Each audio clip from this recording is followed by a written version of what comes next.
Shall we wait until interest rates drop, or what should they do? Should they sit idle? What's the advice for first-time buyer? That's a great question. So I have people ask me that question a lot, and one of the rules, and I know you ladies are super experienced in real estate, the best time to buy is now. I've worked in different aspects of finance. My name is Anthony Lindsay, and I have a very special guest here today who will go ahead and introduce himself. Thanks for having me. I'm Ahmed. I'm a financial protection specialist, and I generally help clients work towards planning for the future. And I look forward to these type of conversations because I think failing to plan is planning to fail. And the more information you have available to you, the better you're able to plan, right? Especially now coming up to the new year, isn't it, Anthony? A lot of people wanting to plan for this, plan for that. I notice the gym is fully packed. See everyone with their notebooks and their squats, 5 squats, 10 squats, this and whatever. They all planning, right? But the right plan is what helps you to execute. And I suppose that's what we're here to do, right? Give people information and help them take actions towards their set in stone goals. Exactly. Now, if you've noticed, not only because it's an FCA guideline, but when you're talking about mortgage products, they always have this disclaimer. Your home may be repossessed if you do not keep up the repayments on your mortgage. And there are really only a few reasons why most people end up falling behind on their mortgage. And as someone that worked in litigations, I had the very unfortunate job of actually going to people's houses before foreclosure. So I had the conversations. I was sitting in the living room with people and trying to explore ways that we could keep them in their home. And not at any point did anyone ever tell me that, well, I have the money, I'm just not paying. What it would usually be is loss of a job, loss of a spouse, someone's off work due to sickness. And these are the things that happen, and we can't control life. We can't control the things that will happen in life. But what we can do, as was said earlier, is we can plan. We can mitigate that risk by putting the right things in place. So as you start having the conversation about your mortgage, that's one of the things that you want to keep in mind. This is where a broker comes in. Now, some people will go directly to the bank. And I'll be honest with you, even as someone who's an experienced person in finance, I always just figured, well, when I need a mortgage, I'm just going to go to the bank. But what people don't realize, and what I didn't realize, is when you go to the bank, they're only able to talk to you about their products and services. So that means you don't get choice. So there's certain banks, for example, Nationwide is really good for first-time buyers because they have higher multiples on income than some other banks. So Nationwide might be really good for first-time buyers. You may have other banks that are really good for, let's just say, someone who is on a skilled worker visa or someone who's new to the country. So each bank is going to have a specialty. But if you go to a broker, you get to access all of those different options. And the other thing that I found after managing branches and having staff, no matter how good they are, when you walk into a bank and you're asking for a mortgage, that person is just there to deliver that service. They don't necessarily have to work harder to keep your business or to get referrals. Whereas with a broker, the broker is going to work really hard because as brokers, we build our business and make our business by referrals. And lastly, we're going to talk to you about products and services, including wills and protection. We're going to protection or insurance or making sure that you mitigate against risk is not an expense. It's something that you should factor in when you're getting your mortgage. So as a rule of thumb, I tell people about 15% of your mortgage payment, put that aside for protection. Because guess what? We're all going to die.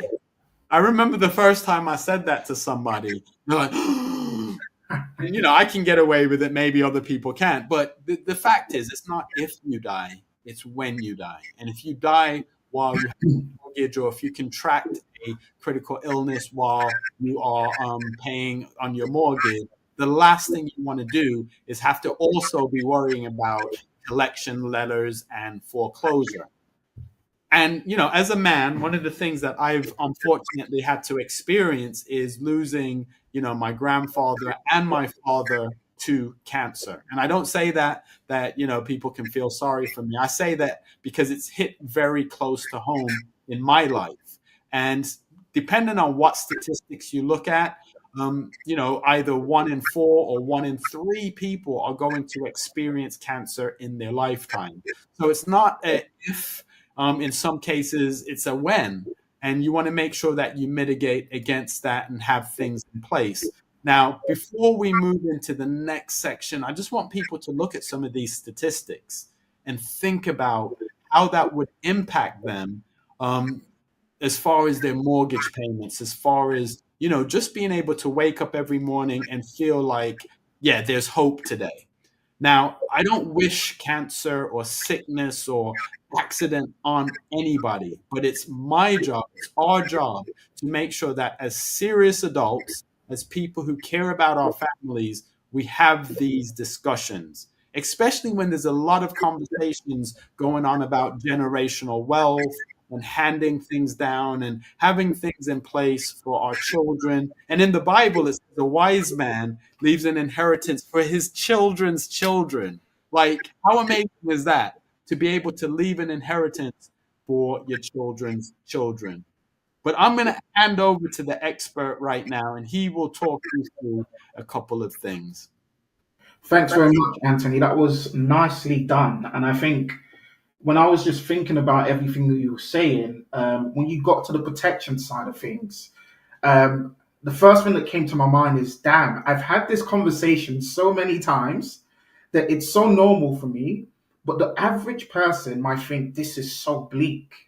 Like you just said, like we're all going to die. I don't want to hear that, right? But it's a reality, right? And sometimes when I speak to clients, I try my best not to just highlight the aspect of, let's say, death, right? Yeah. Happen in the event of your death. I try my best to help clients look at it holistically, in a sense of working towards planning and understanding the risks that come without actually having a plan, right?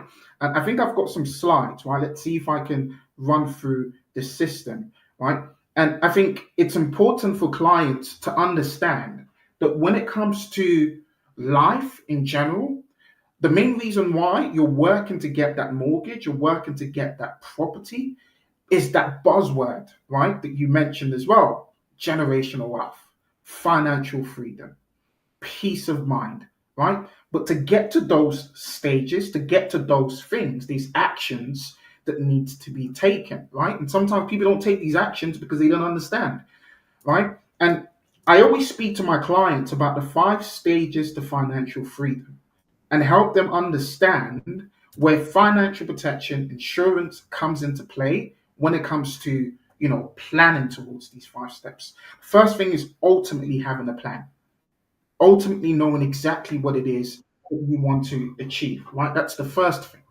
The second thing is working towards building a form of emergency fund, working towards building some form of savings, working towards getting rid of bad debt. Of course, as you said, 6 months before the mortgage process, it's important for you to, start speaking to an advisor, understanding how things are structured, and getting rid of standing orders and things like that that wouldn't add value to what you're trying to do.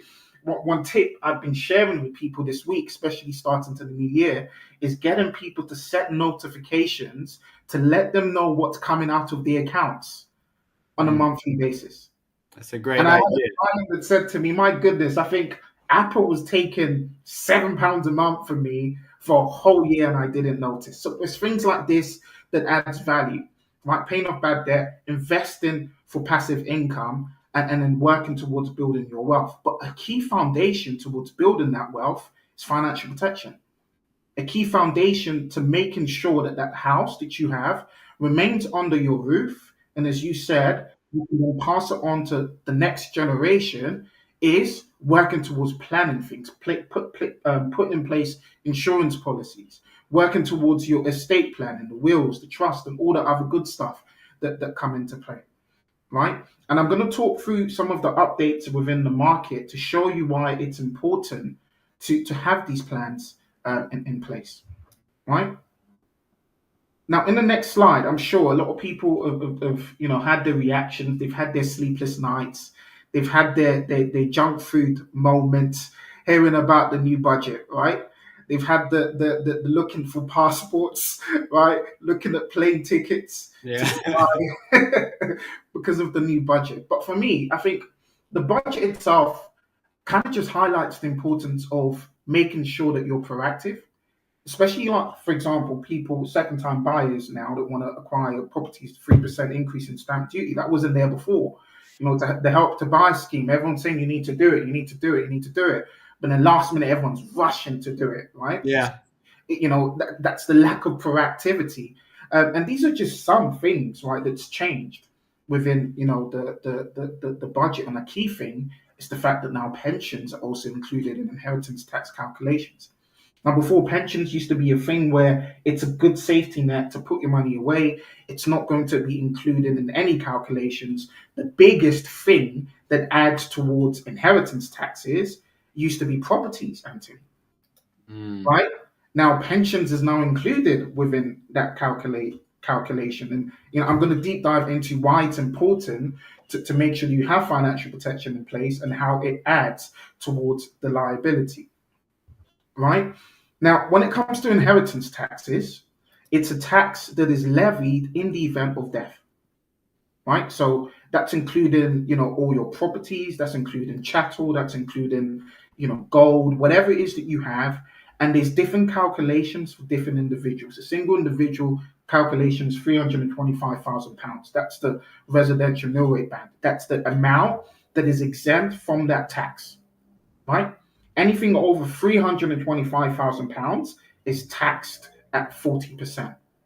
Now, you work within the London area, Anthony, and you can tell me what the average rate of a mortgage is in London, right? I've seen those videos on TikTok where people saying, damn, why was I still in kindergarten or nursery at 2? I should have been buying properties for £50,000, right? That would be worth 1.5 million now. So properties are a huge part, and it's going to increase your liability, the inheritance tax liability that's going to be taxed later on.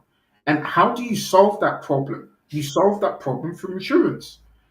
And the reason why I'm coming from this angle, because there's the main concept and the main benefit of insurance that a lot of people are aware of, and it's actually not spoken about a lot, especially if you're getting a mortgage, which is probably going to be the biggest liability or biggest debt, I should say, that a lot of people have. That is an amount that needs to be paid off in the event of death. Or you said the property can be repossessed. And how do you mitigate that? Through insurance, right? You can set up insurance policies that can cover the mortgage liability for the term, for as long as you have the mortgage for. And if anything was to happen to you within the term of your mortgage, the insurance policy will pay off the rest of the mortgage, right? And it also continues, because after the mortgage term finishes, now you have a property that you own that's going to continue to increase in value. You might say, I want to pass it down to my descendants. And let's say you passed away, and then there's inheritance taxes. You have to go through probate process, which is a process where the government, administers and calculates everything that you own, and then decide what piece of the pie they're going to take, because they tax us for everything, Anthony. Yeah. They even tax you for breathing. They tax you for dying. They tax you for everything. So there's a bill that needs to be paid. The insurance policy can also be used to cover that lump sum and help to give you that peace of mind and build that legacy that you need for your family. And there's different ways in which you can structure the policies, right? You can structure the policies by your personal name, or you can also structure policies via a business, right? There are people that own, businesses, they're key people, relevant lives within the business, and the insurance policies that are taken out for the life, right, could be tax deductible if it's done via the business. So there's different ways in which it can be structured, right? A lot of people might say, okay, I might take out an insurance policy, but it's not for my benefit. Yeah. Someone else is going to benefit from it. I'm paying for something that someone else is going to benefit from, right? So, okay, someone else might benefit from it. It might be your descendants, but there's also ways in which you can take out a life insurance policy that could be for your benefit because it's a tax deductible expense if you run a business. But there's also other things, as you mentioned, it's interesting hearing multiple stories of people who's had family members who's suffered from instances or gone through the experience of seeing a family member suffer a health or critical illness that's led to death, right? And there's a lot of people that this is so far away for them. It's so far a reality to them, but it is a reality. It's something that does happen, right? And setting up a critical illness cover is a type of insurance policy that is for your benefit too, right? Because let's say, for example, now the person has the mortgage, right? They've got the keys to the house. You see those videos online, don't you, Anthony? Them with the keys, right? They've got the champagne on the table. They've got the broker, giving his 2 pence as well, promoting, yes, we did it. Amazing, right? But then when you come to think about it, what if you became sick and you can't continue to pay the mortgage? How's that going to be covered? So critical illness cover can help with a lump sum that can cover, the mortgage in the event of you being unable to carry on working or covering the bill itself. And there's other things as well, like income protection that will give you, percentage of your monthly income in the event of you being incapacitated, unable to carry on working. There's so many options. And I think it's important that, sessions like these are available, right? Because this is information a lot of people do not have, right? And in actual fact, when I look at the GoFundMe pages, right? I'm not sure if you've seen. I try my best not to speak about it. I'll be very honest with you, but it's more times than not, it's because of the lack of proactivity. I don't know if you'd agree with me, Anthony. Oh, right? absolutely. It's one of the common things that I talk about in my social media. And, the sad thing about it, the sad thing about it is quite often someone's had the conversation with the person, but you made an interesting point, because even my mom said this at one point. I was talking to my mom about protection, etc. Now, I want my mom to live forever, but life is life and realities are realities. And what she said to me is like, well, why am I worried? I'll be dead, right? She's like, but as you said, it's not just about that. And if I could interrupt you for a second, I'm gonna share a quick story that I tell people all the time. So when I was little, my grandmother, because I grew up with my grandparents, had this clock on her mantelpiece, and it wasn't a huge clock, but it operated kind of like a grandfather clock in the sense that you had to wind it, and it did the ding, ding, ding, ding, and I just always remember that being in the home. And I always used to say to my grandmother, because these are old Jamaican people and they talk about death like very comfortably. And I'm like, Grandma, I want that clock. I want that clock. So we're living in New York. They retire and go to Florida. We're going down there. I go down there year 1, the clock is there. Year 2, like year 3, I'm like, where is this clock? Oh, that hasn't worked for like 10 years. I threw it away. And when my grandmother passed away, through all the stuff and all the planning that she did do, what really resonated with me is one of the things that we forget sometimes with the protection. It's not just about the stuff. It's not just about the money. It's the sentimental value as well. So by having the right protections in place and having the right estate planning, it can help reduce the infighting. It can help reduce just some of the turmoil that comes from, having to go on GoFundMe, because that's embarrassing. 100%. And it just makes me think about the amount of people as well that don't have wills in place, for example, right? Yeah. People that, let's say, for example, now they've acquired, the assets, they have the properties, they have their children. I had a client, a prospect the other day, in actual fact, that assumed that his properties was to go directly to his children. Mm. Right? Oh, and 100% is going to go to my kids. I'm like, do you have a will? No, I just assumed it would go to my kids. And the thing is, if you don't have a will, you have a will without having a will. Yeah. And it's still the laws of intestacy, Yeah. right? 50%, if I'm correct with this, 50% of your total asset goes to your spouse. Yeah. Another percentage of it, half of that goes to the children, and the rest goes to the spouse. That's your will without the will. Yeah. Now, imagine if you're married or you're in a civil partnership and you're separated and not divorced. I've seen this happen where they weren't on speaking terms for 15, 20 years, but because they weren't actually divorced, someone else has received the properties, the assets that you had that you didn't need them to receive because you didn't plan.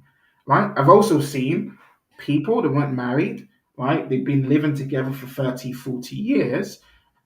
They didn't have a will, and it had to be the long lost cousin that receives the actual title to the property, and the person's been living with the other person for 30, 40 years, having to get kicked out of that property, Yeah. right? Yeah. Because there was no planning in place. Yeah. So, And one of the other things is, I think one of the reasons why I'm passionate about these type of sessions is because there's so many myths out there, and so many people get their advice off TikTok, right? So I see quite a few letters behind your name. What do those letters mean?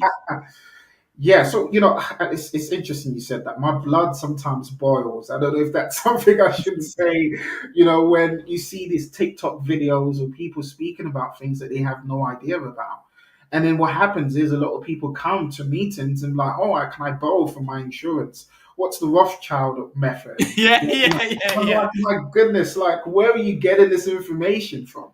Of yeah, course, and we're the experts. We're the ones that are qualified. These yeah, exams, these things that we need to do to make sure that we are able to give you the right advice, right? So that we can give you that peace of mind, so that we can show you the gaps that you probably haven't actually thought about, right? And give you the right information that's true to reality, not the ones you see on TikTok or you see people speak about, if that makes sense. yeah. And the And thing is, as licensed individuals, the other thing is, if someone takes advice off someone on TikTok and it goes left, who do they go to? They can't go to the ombudsman.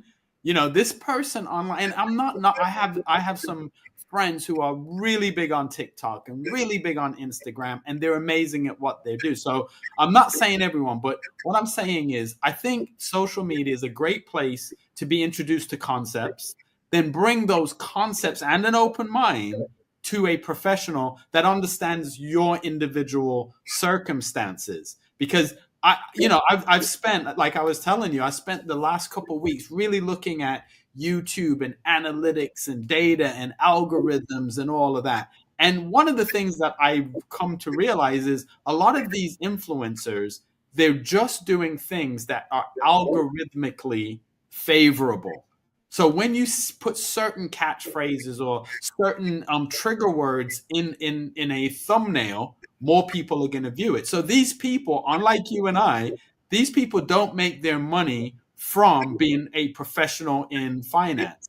They make their money from ads. So their ultimate incentive is to just get more eyeballs. Again, that's not to say that there's not truth in what they're saying. It's not to say that there aren't some valid points.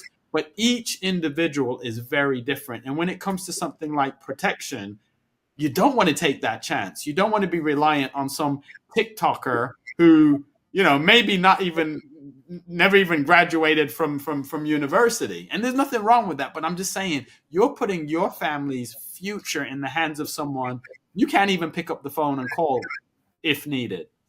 100%. And I think when it comes to speaking to, let's say, an advisor, I always say to my clients, the biggest weapon or the biggest tool in an advisor's arsenal is the fact find. Yes. Because the fact find kind of enables us and enables the clients to see their reality on paper, right? And then highlight to them the gaps and then show them how to mitigate the risks. Show them, how much they need in the event of something bad happening to them, right? Helping them understand what a protection gap is and what their protection gap is. And for context, it might sound like a buzzword, but in simple terms, the protection gap basically means the amount that you need quantified to the T in the event of something bad happening to you. And everyone's circumstance is different. And Yeah. going back to the TikTokers, I generally nothing against them. I don't want my inbox to be filled with threats and anything. It was only a joke, but you know, you're not able to get the full information in depth, just through the social media video. It has to be something from the conversations that you have with the advisor to then see exactly what your needs are, if that makes sense. Yeah. And then based on that, then a recommendation could be made. And then we can then help you put things in place that will help you, have that peace of mind you need in the comfort of your own home, if that makes sense. So it's always great having these conversations. I light up when I get the opportunity to speak about these things because information is not readily out there. Yeah. And then the other part of it, like you were saying, with TikTok, they're just putting something together and putting it out. When you're doing the fact find, you're having a two-way conversation, right? And you're able to press them. And as someone that's more experienced and more mature, like I'm not afraid of that uncomfortable thing because as someone that has been a bank manager, I've had both scenarios. I've had scenario number one where one of my staff members has set up a mortgage for someone. They've done everything that they have to do. They've talked about the protection. The person's like, oh no, insurance doesn't pay off because people always say that. And I'm like, well, give me an example of when that's happened to you. It's never happened to them. It's always happened to someone else, right? So that individual did not take out the insurance. And then unfortunately, a little bit over a year later, I have the spouse coming in saying, my spouse has passed away. I'm sure we have something in place. And it's horrible to then have to tell them, no, you don't. But I've also had the better experience where someone has had something in place and they've actually come back into the branch and said, look, I'd rather have my husband. But at least I know things are in place, things are taken care of. I don't have to worry about now me and the kids are going to lose our house after losing their father. So I am unashamed to make someone feel uncomfortable because as I said, we're all going to die. And I can sleep well at night knowing, not just because the FCA requires that I talk about it, but I know I would want someone to have that conversation with my daughter or one of my grandchildren or one of my nieces or my nephews, friends. I care. I really do genuinely care about it. And so what you do is so important. And what you're saying about the fact find, not everyone's as good as you, right? So some people just will, do the tick box exercise. So can I ask you a question around the fact find? What are some of the common things and pushback that you get when you're having the conversation around protection? I'll break it down because, to be honest, I feel like I have that almost every week. But that's why I say the fact find is my biggest secret weapon, right? Because you're able to show the gaps to the client.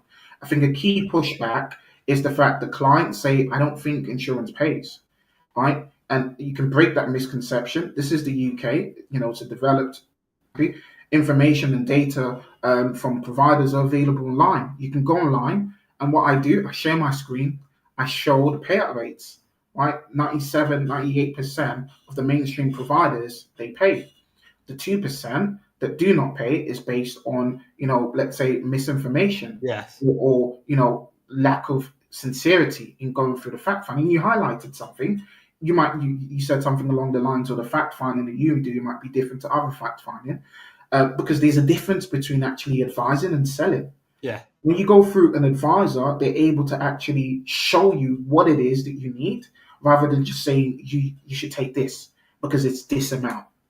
Now, when going through the fact find, the best way to show the client what the gaps are is when you go through how much they make and you ask them, what will life look like if you're no longer able to bring in this income? You go through the children's section and you explain to them that it's been reported that it costs at least £200,000 to raise a child from the age of 0 to 18. Right? Now, if you have 2, 3, 4, some people even have more children, that's a huge gap. What will life look like if you're no longer in the picture? You've got a mortgage, you've got properties. right? What is the inheritance tax liability? What is the mortgage debt on that property? Now, when you start to show them this, the conversation moves from the fact of what will happen in the event of your death Yeah. to I'm looking at my reality, Yeah. Yeah. right? And then the key thing that a lot of people tend to have a pushback on is the fact that it's unaffordable. But then that's why we go through the budgetary requirements, right? We go through the house of expenditure. We go through what goes out of the account on a monthly basis. We understand what disposable income is. Every single person has 10% of their disposable income. Every single person Yeah. has 10% disposable income.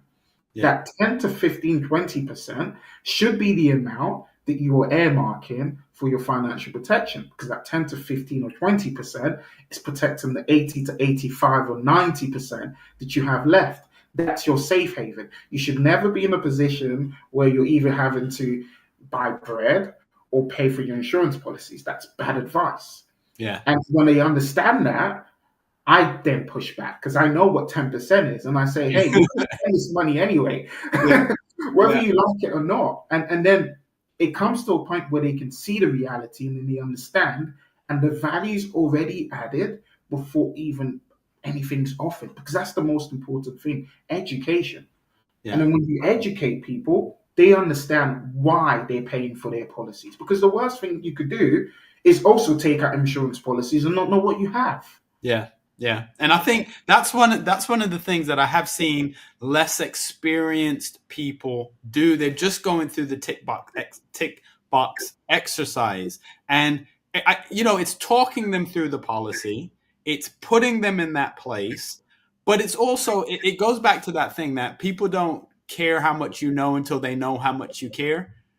So letting them understand it. You recently got married, didn't you? Yeah, I So did. like it's having those conversations where people know, look, I'm a human being too. I'm not just a guy in a nice suit and a tie. I'm a person that has children, that has, a wife. And I wouldn't want you to be in a situation that I wouldn't want myself to be in. And when you talk about the thing that tickles me about the disposable income is when you're doing a mortgage for someone, you have a level of transparency about their life that very few people have about them. So for you to have the conversation with someone who's spending £80 a month on Sky and is always upgrading their phone, et cetera, et cetera, et cetera, and then they're telling you that they can't afford £40 a month for a cover, or they're being dishonest with themselves. And as I said, listen, I've been doing this a long time. I don't suffer foolishness like that. I'll say, look, if you're saying that it's not important to you, I'd rather you say it's not important to you, right? But don't tell me you can't afford it, because I'm looking at your Listen, finances. I'm looking at the reality. I can see, and we can both see it, and the reality doesn't lie. And I think, to be very honest, I think the mindset shifts once the understanding is there. Yeah, yeah, I think, and that's the problem. The problem is because there's a lot of misunderstanding, there's a lot of misinformation, there's a lot of misconceptions, and I think you mentioned that, oh no, insurance doesn't pay. It's always in regards to someone else and never them. So there's that misconception, and most people, they run with it. But once they become educated and they understand, they see the value, right? They understand that it's not just something that's going to pay out in the event I pass away. There's also other benefits. There's additional benefits that can be offered within your cover as well. Some providers will give you additional benefits that come with your policies. yeah, There's tax benefits that come with setting up your policies as well, right? There's other things that you can do, because financial protection personally is not just getting insurance policies, it's putting other things in place as well. yeah, Setting up an LPA, a lasting power of attorney, that gives someone else the ability to carry out your wishes in the event of something bad happening to you. Setting up a trust for properties is holistically, right. Being able to look at your full circumstance and know that I've taken certain actions will give you that extra peace of mind you need, instead of actually wait until something bad happened, yeah. taking that reactive approach. And what you said about the waiting, it triggered something that I tend to say to people.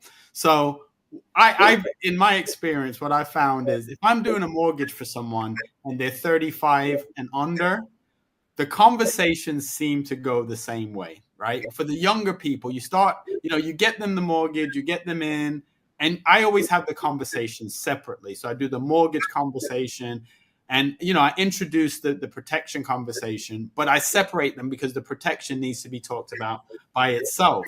But it always makes me smile because the comeback for a lot of the younger people is, I eat well, I go to the gym, I do all these things. And I know you probably say this as well, but today is the cheapest your insurance and protection will ever be, because as you get older, more things happen. And the moment something has happened, your insurance premiums are going to be more expensive. So instead of people saying, well, I do eat well and I do exercise and I am young, therefore I'm going to put something in place, 100%. they look at it the other way around. Because when you get to my age, the insurance is a lot more expensive because something is more likely to happen as you get older. Now, I'm going to ask you a couple questions as we transition. So Yeah. if you could just explain life cover, then explain critical illness cover, then explain income protection. So, in simple terms, a life insurance policy, and I suppose this is the one that a lot of people know about, a life insurance policy pays out a lump sum in the event of death. It's simple as that, right? And the benefits of life insurance, as I said, it can be used to cover the mortgage liability. It can be used to leave an inheritance for dependents.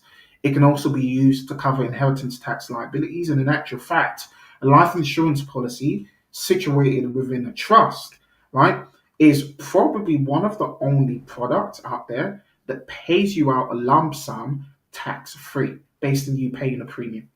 Right, Okay. so it's for your benefit and it's for legacy planning. It's for the benefit of your family. That's what a life insurance policy is. It does exactly what it says on the tin. Pays out a lump sum in the event of death.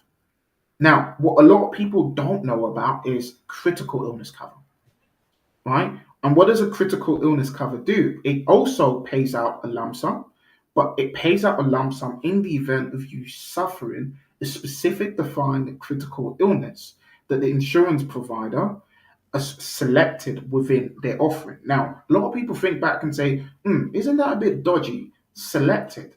Now, that's why I said this is the UK and these laws, these structures, these things that are put in place. Now, the Association of British Insurers recommend for providers to cover a list of conditions that, based on historical data, are the conditions within the market that most people suffer in the UK.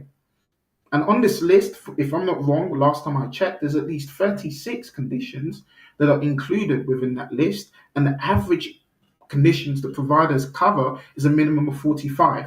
That's on average, but it can be a lot more.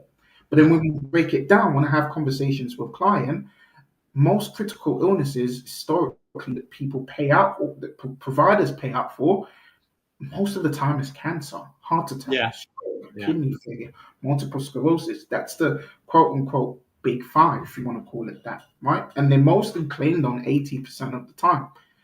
Now, that's what a critical illness does. It gives you that lump sum in the event of you being sick, unable to carry on doing exactly what you do, to give you that peace of mind so you can recover. You don't have to rush back into work. Now, the third policy is an income protection policy. And I always say to self-employed individuals that don't have a sick pay benefit that you're not allowed to be sick because you Yeah. generally aren't. You're not, Yeah. right? You're not allowed to be sick because you're the money-making machine. You're the one that has to bring in the income. What an income protection policy does, it becomes that safety net. It's a type of policy that actually pays out for every sickness.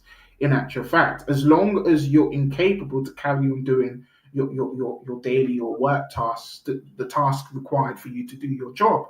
And there's something called a deferred period. It's paid out after 4 weeks, 6 weeks, 8 weeks, depending on what the provider is selected.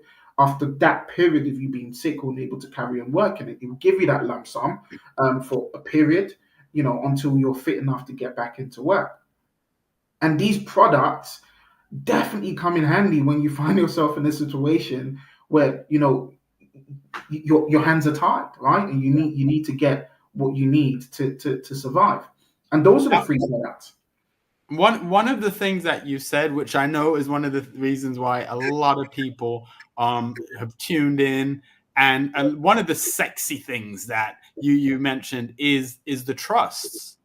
So if you could talk a little bit about trust, and I also want to make sure that anyone who's watching that wants to get in contact with you will, have some things that are in their head that they want to talk to you about. So you've talked about income protection, you've talked about critical illness, you've talked about just life cover.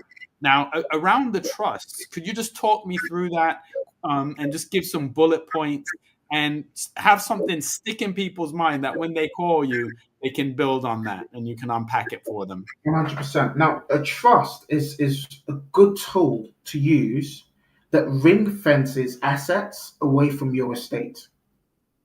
Right now, when we're talking about insurance policies, a lot of people are aware of the fact that the insurance policy is written into a trust. It doesn't necessarily mean that the actual lump sum is in a trust somewhere. The Yeah. lump sum will be paid into a trust in the event of death, or the person no longer being here, and it will be distributed to the beneficiaries. That's the person that they want to inherit.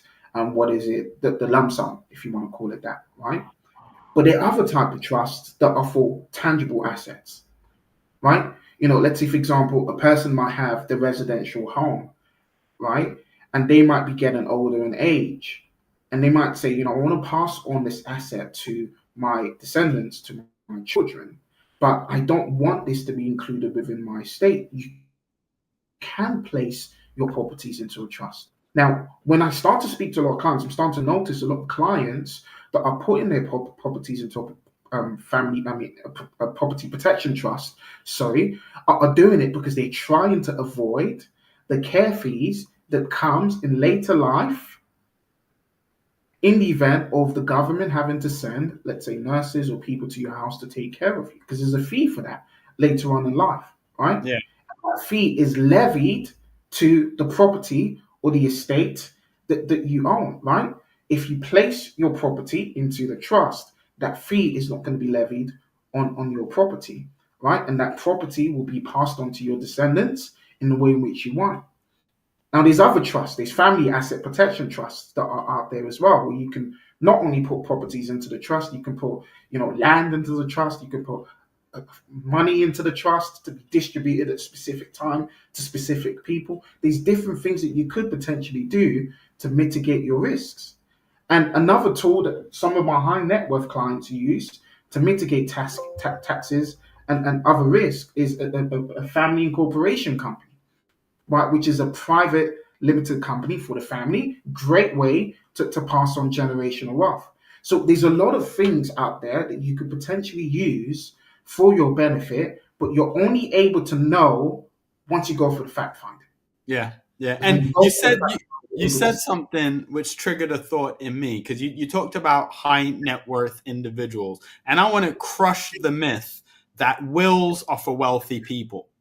I want to crush the 100%. myth that all of these things are for wealthy people, because quite frequently it's the opposite. This is how wealth has been built. Wealth has been built through people having a will, through people having a trust. So that's another thing and another mindset that we have to break in certain communities, where they think, oh, well, wills are for rich people. No, wills are for anyone who's living. Wills are for anyone that has a pulse. Wills are for anyone that's a responsible adult who wants to make sure, let's be real. Some people aren't going to have families they want to leave it to. You might want to leave it to a charity. You might want to leave a lump sum to a charity or to a school, or, to a niece, nephew, best friend. But ultimately, giving it to the government, that's not a good look. That's not a good look. And as you said, if you don't have a will, that's a will, because then you're just leaving it to the laws of intestacy. 110%. And I was actually looking at the numbers for inheritance taxes in comparison to the years before. I think the inheritance tax bill last year was close to £7.1 billion, and it's continuing to rise, right? And that's what comes from, not planning appropriately or planning ahead. And the options are there.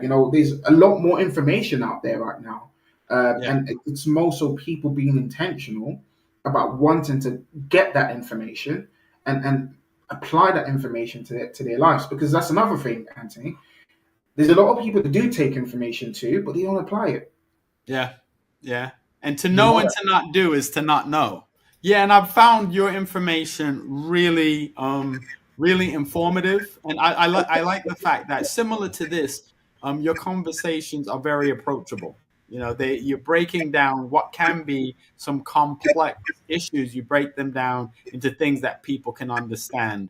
But the information is out there, and I just want to make sure that everybody that's listening, if you have a friend or family member that might be a little bit uncomfortable about talking about these things, these type of sessions are a good thing for them to look at, because sometimes it's about planting the seed. That way, when they speak to a professional, they can know what questions to ask, and you can remove that feeling of isolation where sometimes people might feel that everybody knows and they're stupid for not knowing, when in fact over 50% of the population don't feel that they have the level of financial literacy that they would like.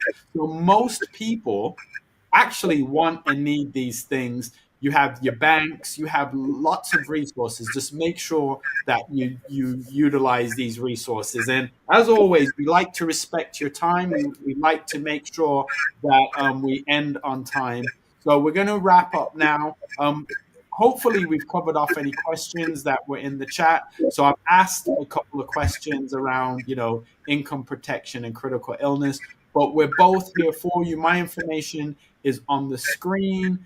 And, if you contact me, I can share the additional information as well as the slides. Make sure that you like and subscribe for this content. That way you'll be notified anytime we do any new videos. And I'm going to hand over to you to just do a closing, and then we'll close out this session. Yeah, no, I always say this in every meeting, and I always say this to every single person. Failing to plan is planning to fail. Now, with the information that we've, passed on, the conversation that we've had, myself and Anthony, even before the call, speaking, we can rumble forever, right? We're like two ticking time bombs that can just explode and, just go ahead and speak through different things. But the most important thing is knowing that this is something that has been helpful and it's something that can be applied. Because if it's not applied, then there's going to be consequences for the lack of action being taken and not being proactive when it comes to planning for the future. So, yeah, I'll basically finish off with that. Excellent. So let's go out there. Let's build some generational wealth. Let's make good decisions, and let's share information. Thanks. If you don't have a broker and you'd like to speak to someone, I'd love to talk to you. My name is Anthony Lindsay. My phone number will be in the description. And I've been in finance for over 30 years. I've done everything from wealth management to collection. So I know. The best time to buy is always now, dependent on your individual circumstances. Yep. So as a first-time buyer, look at where you are in your job situation. Look at where you are with your savings, because there is no guarantee that interest rates will go down. And the way that the property market works, it's basic supply and demand. Yeah. So when they put the interest rates up, you have fewer people chasing properties, which means it becomes a buyer's market. That's it. But when they put the interest rate down, then everybody's chasing the same properties, and you have more competition. That's it. There is no right time except for the right time for you. Exactly. I really like that part. And I mean, Victoria and I, we have this all the time. I always say, what is the economy? Your economy is basically the money you have in your pocket. And I'm really, really pleased that we're getting that message out, because that's one of our common questions. Oh, should we buy now? Where should we buy? And it's really down to the individual. So I'm glad that this is being highlighted. And typically now, especially, interest rates is like the buzzword. All right. So I'm really glad to be here. Oops. I'm really glad to be here. Can everyone hear me? Can everyone hear? All right, great. So we're going to start this property chat. It's going to be another exciting, informative conversation where we'll be talking about property now. In that little bit, it's a clip from a podcast that I did previously where we were talking about interest rates. And I know people have tuned in this evening to understand a little bit more about how to get the very best mortgage, but getting you in your home is just the first step.